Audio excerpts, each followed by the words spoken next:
मिलाप, Maharashtra industrial land application and allotment policy. Process comparatively simple कर दिया है। ईज ऑफ डूइंग बिजनेस के चक्कर में बोलिए या फिर अदरवाइज ट्रांसपेरेंसी जो अब मेंटेन होनी चाहिए करंट सिनेरियो को देखते हुए डिजिटलाइजेशन बहुत ज़्यादा जरूरी था। प्रोसेस को सिंपल करने के हिसाब से एक सिंगल विंडो कर दी है एप्लीकेशन के लिए। वहीं आपको अलॉटमेंट होता है अगर तो फिर प्रोसेस आगे बढ़ता जाएगा, ऑफर लेटर, अलॉटमेंट लेटर और फिर एग्रीमेंट पोजीशन का काम। अब इसमें प्रोसेस क्या है और क्यों इंडस्ट्रियल लैंड लेना चाहिए। महाराष्ट्र में इंडस्ट्रियल लैंड के लिए हमारे पास ऑप्शन है MIDC की एक करंट स्कीम जो अब चल रही है जिसके under industrial land easily available हो जा रहे हैं, वो है मिलाप, Maharashtra industrial land application and allotment policy. Portal अलग है इसका, बट वही पोर्टल पूरा का पूरा आगे आपका काम मेंटेन करेंगे। रजिस्ट्रेशन करना है और एप्लीकेशन करना है। क्यों मिलाप की जरूरत पड़ी, तो करंट सिनेरियो में लैंड अलॉटमेंट के लिए जो इसके पहले प्रोसीजर फॉलो हुआ करते थे या मैनुअल प्रोसेसेस और कहीं अगर चल रहे होंगे तो उसको दरकिनार करते हुए डिजिटलाइजेशन, टाइम बचना चाहिए, ट्रांसपेरेंसी रहना चाहिए। ये कुछ मुद्दों को ध्यान में रखते हुए MIDC ने लाई है मिलाप पॉलिसी।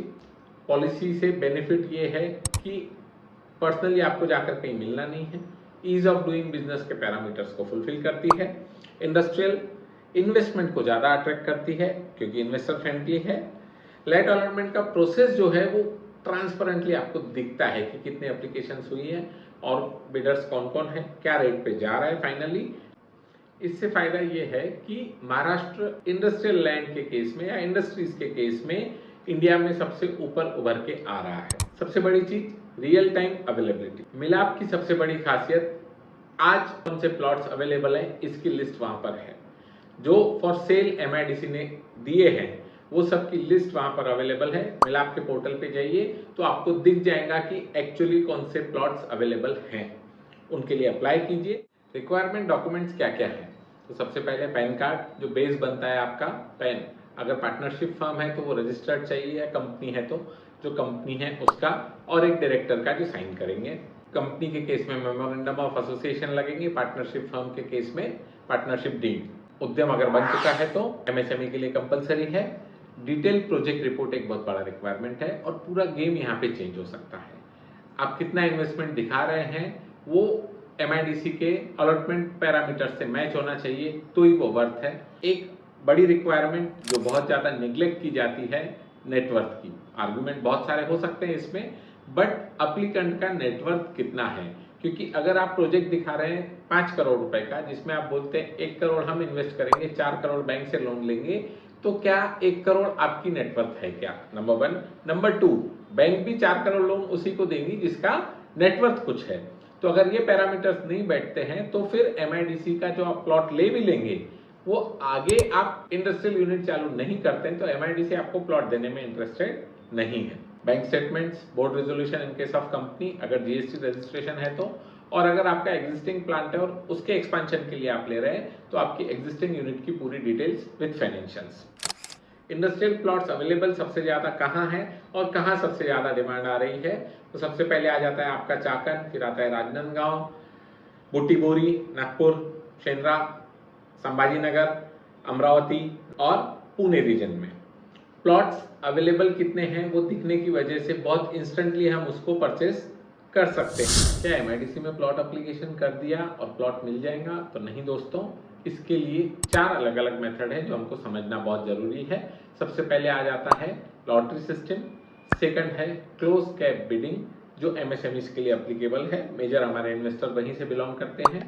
ओपन बिडिंग जो कमर्शियल और रेसिडेंशियल प्लॉट्स के केस में की जाती है, and last one is direct allotment.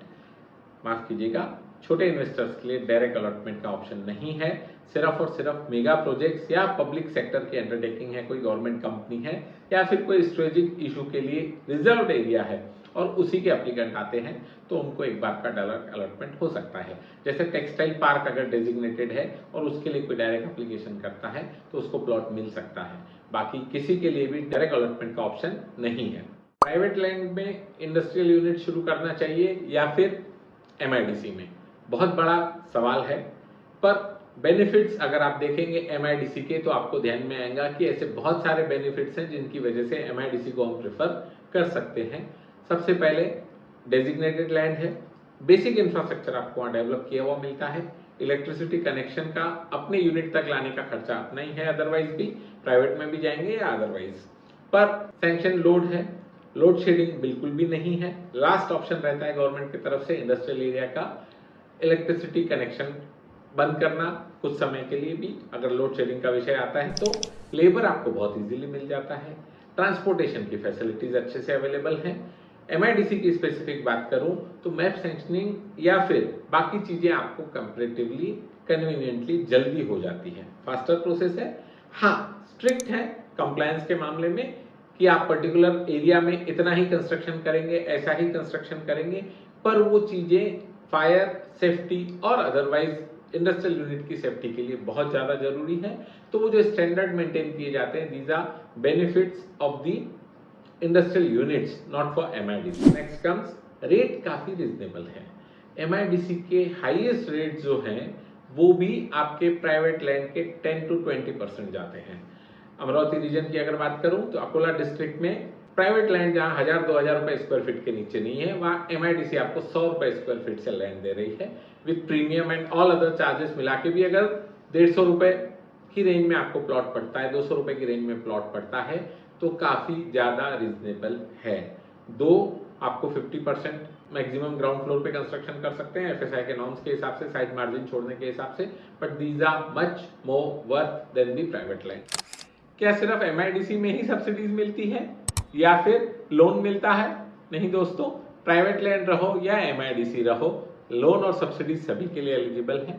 Requirements थोड़ी सी स्ट्रिक्टर रहती हैं लोन्स की और सब्सिडीज की, जिसकी वजह से प्राइवेट लैंड में कंप्लायंस करना थोड़ा डिफिकल्ट है। अगर वो सब कंप्लायंस हो चुका है तो प्राइवेट लैंड में भी सब्सिडीज मिलती है। सबसे बड़ा आ जाता है उसमें इंडस्ट्रियल एनए। पर क्या क्या बेनिफिट्स हैं अगर हम एमआईडीसी में या फिर इंडस्ट्रियल यूनिट शुरू करते हैं? तो एमआईडीसी के केस में लोन थोड़ा कंपैरेटिवली इजी मिल जाता है क्योंकि टाइटल डॉक्यूमेंट्स बहुत सिंपल रहते हैं, ऑफर लेटर, अलॉटमेंट लेटर, आपका agreement to lease and then map sanction. But in case of private land ये थोड़ा सा कंप्लायंस करना उतना इजी नहीं है। सस्ते loan, collateral free loan, PSI की स्कीम्स जो महाराष्ट्र गवर्नमेंट की हैं, एमआईडीसी में स्पेशली अवेलेबल हैं, बट ओवरऑल इंडस्ट्रीज के लिए काफी ज्यादा एमएसएमई की भी सेंट्रल गवर्नमेंट की सब्सिडीज हैं, फूड प्रोसेसिंग के लिए अलग सब्सिडीज हैं। आप कौन से टाइप के यूनिट में जा रहे हैं वो हिसाब से इंडस्ट्रियल यूनिट्स के लिए लोन्स और सब्सिडीज दोनों भी काफी एम्पल क्वांटम में अवेलेबल है, जिसकी कुछ डिटेल डिस्क्रिप्शन में है। अगर आपका प्रोजेक्ट कुछ यूनिक क्वालिटीज के साथ में है तो स्टार्टअप इंडिया में भी काफी ज्यादा बेनिफिट्स मिलते हैं। वुमेन एंटरप्रेन्योर अगर हैं तो फिर उनके लिए भी गवर्नमेंट की फैसिलिटीज कंपैरेटिवली थोड़ी ज्यादा है।